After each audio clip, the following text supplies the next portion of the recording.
அரண்மனைக்குள் சென்ற யுவராஜன் சேரமான் பெருஞ்சேரலாதனை சந்தித்து ஆசி பெற்றுவிட்டு தான் வசிக்கும் மாளிகையை நோக்கி சென்று கொண்டிருந்த போது இரு பெண்கள் வேகமாக புறவித்தேரில் செல்வதை பார்த்தவன் தனக்கு துணையாக வந்த வேந்தனிடம், அவர்கள் யார் வேந்தா?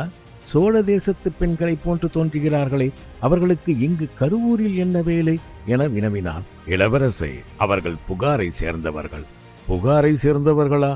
ஆம், பேரழகிகளைப் போன்று தோன்றுகிறார்களே, யார் அவர்கள் என பெருமாவலோடு கேட்டான். தங்கள் தந்தை உங்களுக்கு பெண் பார்த்து வைத்திருக்கிறாரே, அப்பெண்ணை நீங்கள் இதற்கு முன் சந்தித்திருக்கிறீர்களா? யாரை கேட்கிறாய் வேந்தா? பெருமரவர் மகேந்திர வளவனாரின் மகளைப் பற்றித்தான் கூறுகிறேன் இளவரசே. யார்? வானவல்லியை பற்றித்தான் குறிப்பிடுகிறாயா? ஆமாம், அவள் அழகை பற்றி கேள்விப்பட்டுள்ளேன், ஆனால் நேரில் பார்த்ததில்லை. இன்று சந்திக்கப் போகிறீர்கள் என்றா? ஆம், சிரித்துக்கொண்டே கூறினான் வேந்தன்.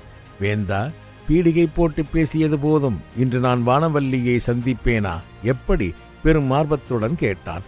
புறவித்தேரில் செல்லும் இரு பெண்கள் யார் என்று கேட்டீர்களே, புறவித்தேரில் சென்றது வானவல்லியும் அவளது தோழியும் தான் என வேந்தன் கூற, யுவராஜனின் எதிர்பார்ப்பும் மாவலும் அதிகமானது.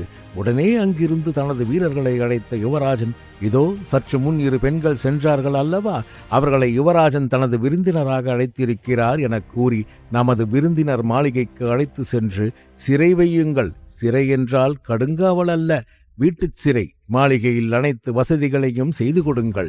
ஆனால் அவர்கள் என்ன அனுமதியின்றி அங்கிருந்து வெளியேறக்கூடாது என கட்டளையிட்டு தனது இலச்சினை பதக்கத்தையும் கொடுத்து அனுப்பினான். யுவராஜனின் திடீர் கட்டளையை கேட்டு திகைத்த வேந்தன், இளவரசே, நீங்கள் செய்வது பெரும் பிழை.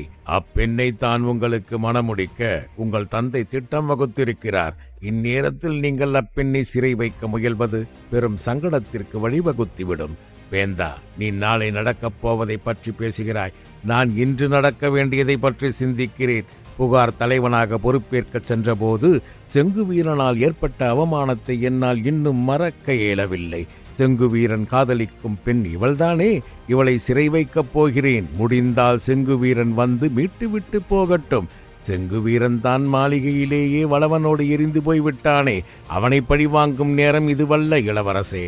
வேந்தன் கூறியதை கேட்டு சிந்தித்த யுவராஜன், சரி, நான் மணக்கப் போகும் பெண்ணிற்கு 2 நாள் விருந்தளித்து அனுப்புகிறேன், அதில் பிழை இல்லையே என கூறிக்கொண்டு அங்கிருந்து புறப்பட்டான்.